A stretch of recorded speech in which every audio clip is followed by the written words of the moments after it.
Well, that was fun. Get your notes ready, get your pencil ready, and get your periodic table out because we're going to be studying something called shell models and Lewis structures, also known as electron dot structures.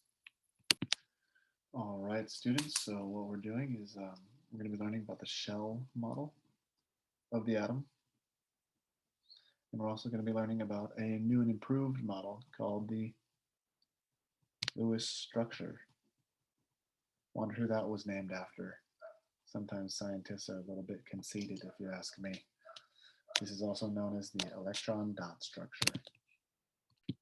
All right, here's a little warm-up, which you should be able to do. So if you'd like to pause the video and answer the questions before I give the answers, then go ahead. Number one says to draw a general picture of the atom, label where the protons, neutrons, and electrons are. So I'm going to draw some 2 protons, some 2 neutrons, and I'm going to draw 2 electrons outside in the electron cloud. Okay, and this is actually the helium atom. Okay, that's the one I drew. These are where the electrons are, protons and neutrons. There they are. What is the electron charge for a proton? We should know that's positive. Neutron is no charge, and electron is negative. That's a positive for proton, no charge for neutron, and a negative for electron. How many protons do carbon, calcium, and uranium have? That's 6, 20, and I want to say 92. There it was, 92. Okay, that's your review. Okay, let's get going in here. So here's an atomic structure. Has the protons and neutrons are in the nucleus. Everybody see that tiny little dot right there? Well, this is more of like the correct scale of how an atom actually is. This tiny little dot is the nucleus that contains all of those protons. Like for example, uranium with its 92 protons, it would be located in such a tiny little space. Well, what is this whole thing? It's mostly the electron cloud. So atoms are mostly empty space where electrons fly around the electron cloud. So there'd be lots of electrons flying around everywhere in here. There's an analogy that says that if a football field was scaled to be like the size of an atom, then if you put like an ant, like a football stadium, not field, excuse me, like a football stadium, like an NFL football stadium was the size of an atom, and you put an ant right in the middle on the 50-yard line, that ant would represent how small the nucleus is compared to the rest of the atom. It's small, but it carries most of the weight of the atom. It has most of the mass of the atom in the nucleus. Yep. All right. Electrons are constantly flying around in the electron cloud, but there are locations where they are most likely to be. Okay, nobody actually knows where an electron is located at any given point. We just know where they've been by a little shadow. Take a picture of it and it shows where the shadow is. There's a shadow there, and you keep taking a million pictures and you get an idea of where all these little dots appear, and you get all these different electron areas and shadows. Okay, so we're learning about the shell model. So we're going to talk about electron shells. All it is a visual representation. It's not real. Visual representation of where the electrons are most likely to be. So if here's the nucleus, we have shell number 1 with 2 electrons, shell number 2 that can have up to 8 electrons, shell number 3 that also can have up to 8 electrons. These are shells, remember. Electron shells are not real. Electrons do not orbit around the atom like planets revolve around the sun. What's really happening is looking something like this. Okay? Like that, where electrons are in there somewhere. Okay, so why is it important to know like where the electrons are? Why is it so important to think about how many electrons are in the first shell, second shell, or third shell? There's a reason for it, and we'll take a little break to draw right here. So if here is atom number one, we'll call it hydrogen, and it has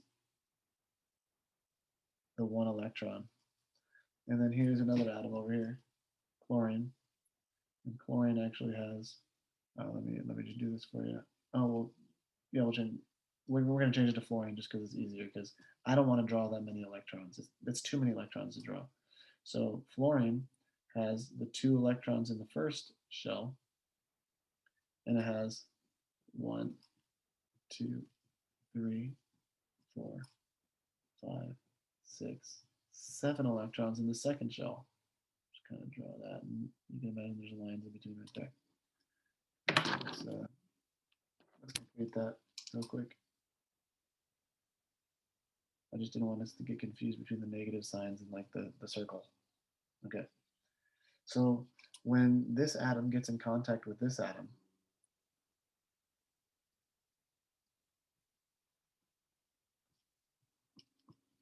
they're attracted.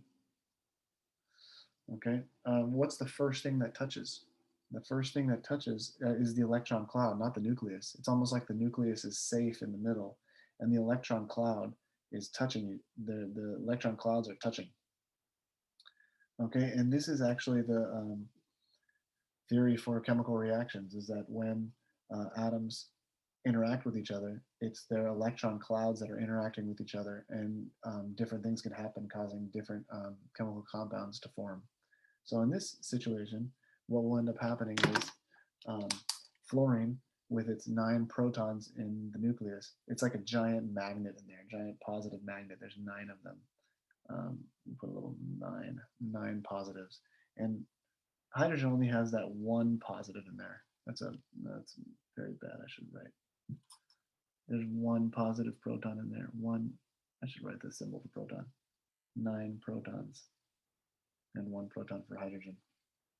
Okay, so what ends up happening is fluorine's 9 magnets, like 9 positive charges, ends up snatching away this electron, and that electron moves over there, and you end up getting hydrogen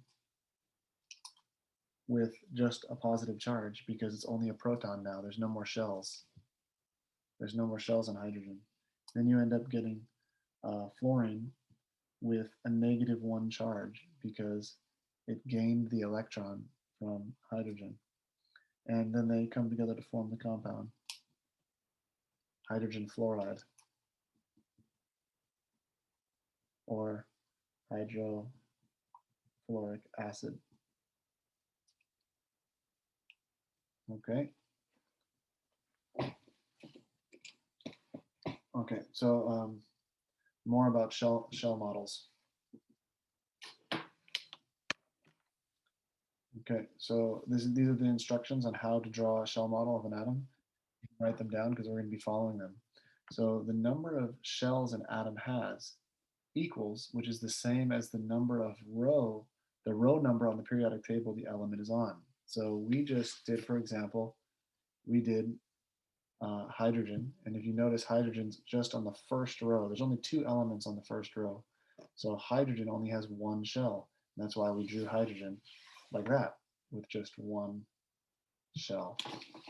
And then fluorine right here, notice that it's not on the first row or the third row, it's on the second row. So these are the rows going from left to right. These are the rows, and these are columns going up and down. Columns go up and down, rows go left to right. So fluorine is on the second row. Second row. That's why we drew fluorine with 2 shells, just like that. Okay, so going back to the notes, oops, dropping the pencil. Going back to the notes, it says that the max number of electrons in each shell equals the number of boxes in each row. Okay, so for example, with fluorine that we drew earlier, Remember we drew the first shell with only 2 electrons? Well, there's a reason for that. If you look at the periodic table, the first row only has 2 boxes, 1 box, 2 box, the hydrogen and then the helium. So that's why there's 2 electrons on the first shell. First shell, yeah. And that's why there's 1, 2, 3, 4, 5, 6, 7 electrons on the second shell. 2 electrons on the first shell, 7 electrons on the second shell. Let's count them. 1, 2, 3, 4, 5, 6, 7. That's a total of 9 electrons. That makes sense because 9 electrons plus the 9 protons in the middle gives us an atom that has no charge. There's an equal number of protons and electrons until they actually interacted with each other.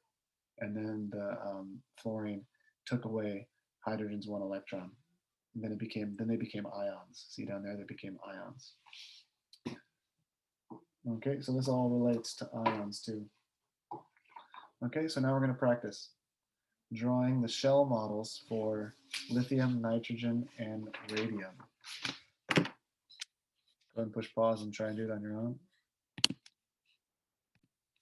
Okay, here we go. So for lithium, we need to, step number 1, determine the number of shells an element has. And we know that that's the row number on the periodic table that the element is on. So if we find lithium on the periodic table, there it is right there, you can see that it's on row 2. It's on the second row. Okay, so we know that lithium has 2 shells. So let's draw it. Lithium, 1 shell, 2 shells. Dang it, I thought that was going to fit better. There we go. Okay. Then the second step is that the maximum number of electrons that you draw in each shell, it equals the number of boxes in each row on the periodic table. So the first row on the periodic table only has 2 electrons that could fit inside of that shell. And we know lithium has a total of 3, so we have to draw the first 2.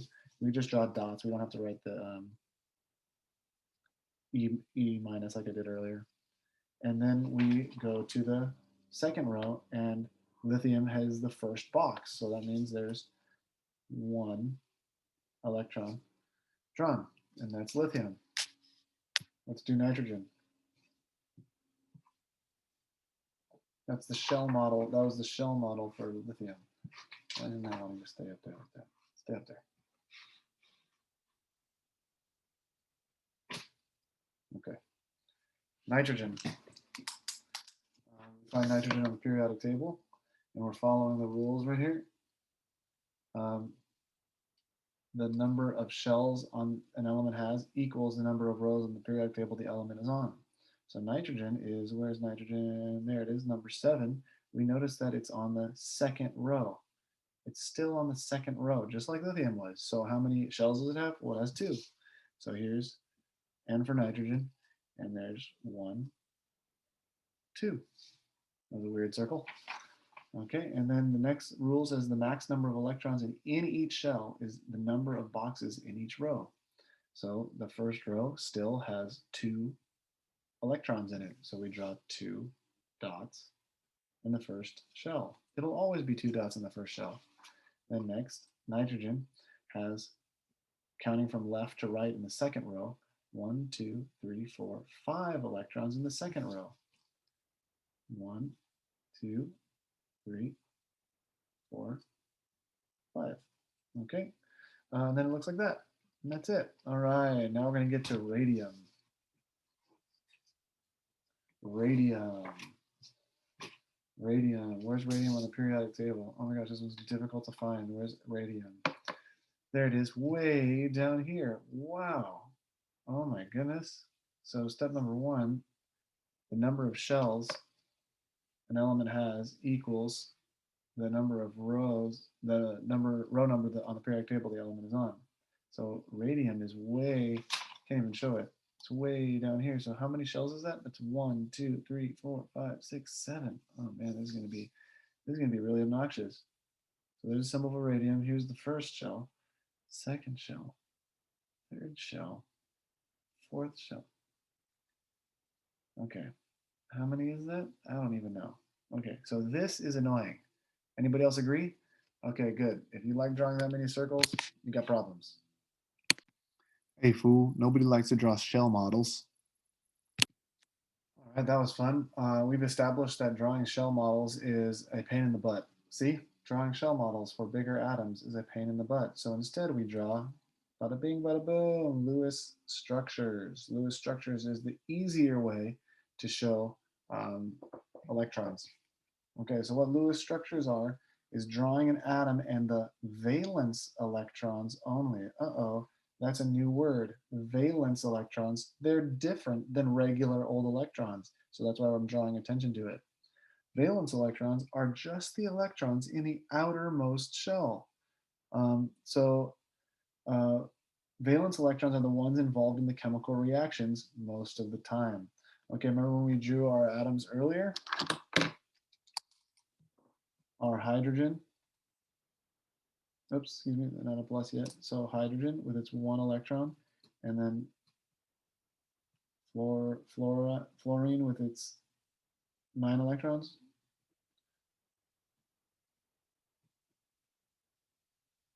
One, two, three, four, five, six, seven. Yep, that's a total of 9 electrons. Okay, so when it says valence electrons, it's the ones that are on the outermost shell. So for hydrogen, since hydrogen only has one shell, that just means that the valence electron is that one electron on that shell. But so we can say it like this: one valence electron. Okay, for fluorine, fluorine has 2 shells. So that means when we're counting the valence electrons, we're just counting the electrons in the outermost shell. We don't care about the inner shell anymore. So we care about 1, 2, 3, 4, 5, 6, 7.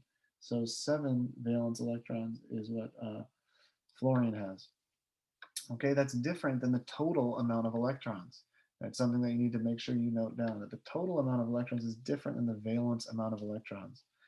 Um, the valence electrons are the ones that are involved in chemical reactions. Well, why? Because when these atoms run into each other, what's the first thing that touches?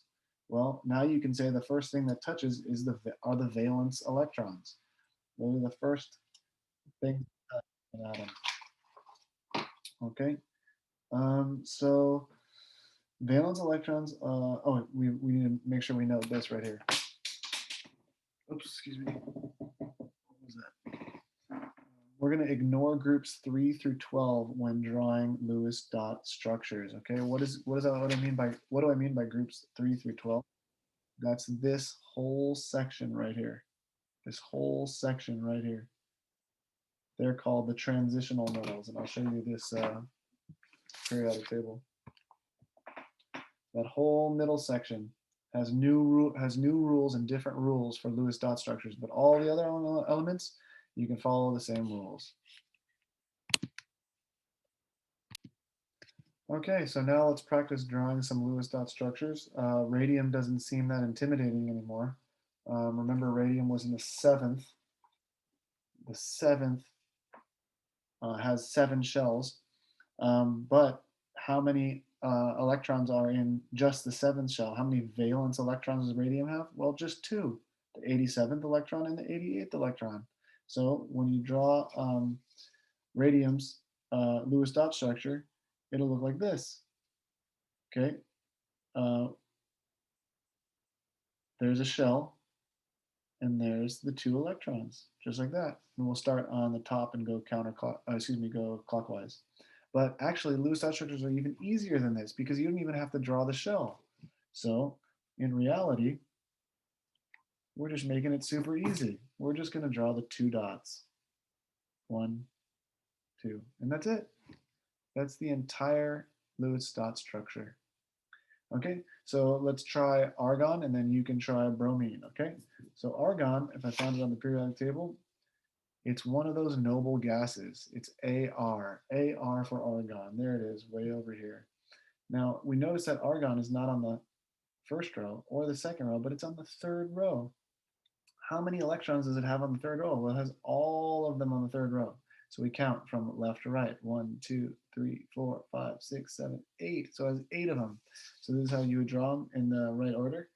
So argon, we start at the top, go counterclockwise. 1, 2, 3, 4. And then what do? We just double up on the top, right, bottom, and left. So 5, 6, 7, 8. It's like we're doing a little dance. Okay. You go ahead and do bromine, but don't try these because these are different. These are different. These are ions. Ions play by different rules.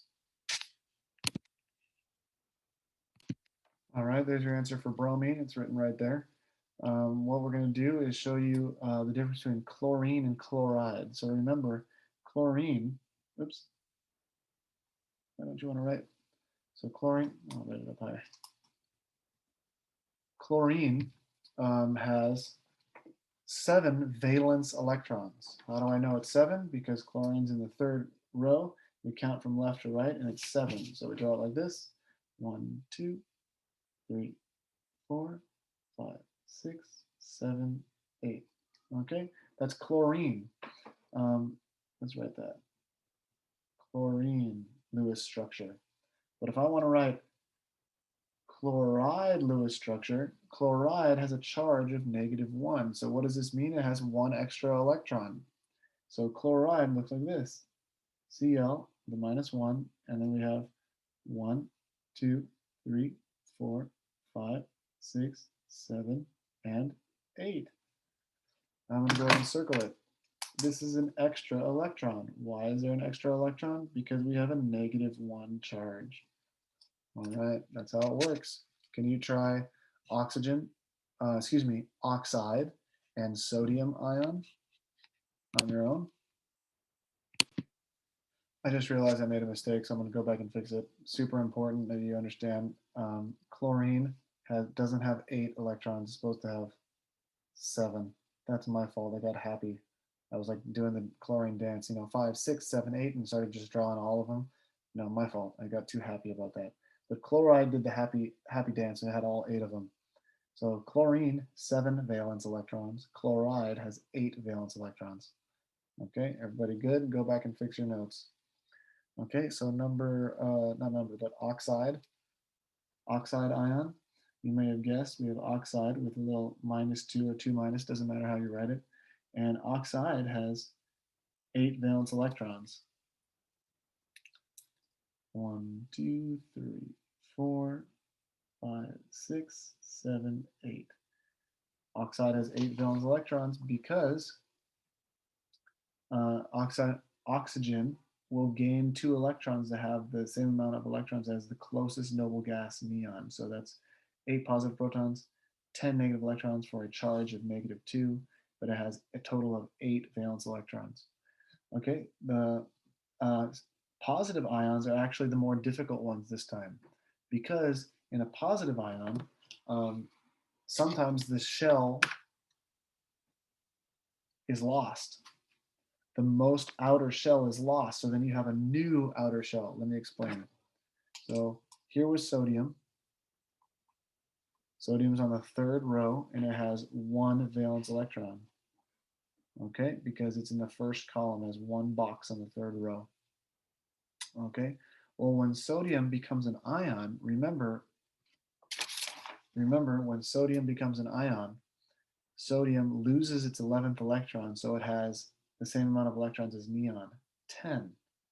Okay, so now that it has 10 electrons, it no longer has an electron on the third shell. Let me give you a visual representation. So here was neon's sodium's first shell, second shell, third shell. I'm not going to draw all the electrons, but we know that there's that 1 electron that sodium has. Yeah, actually, I'm going to draw all the electrons.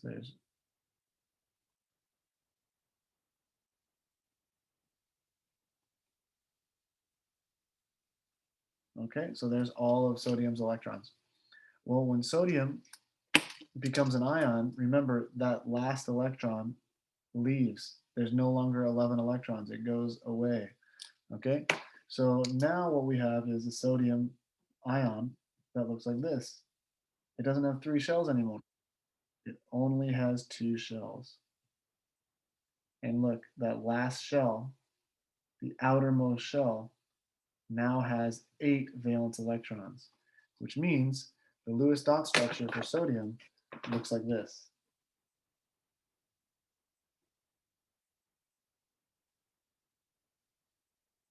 Okay, if there's no electrons in the shell, that means the shell doesn't exist. There's no shell if there's no electrons that are located in the shell.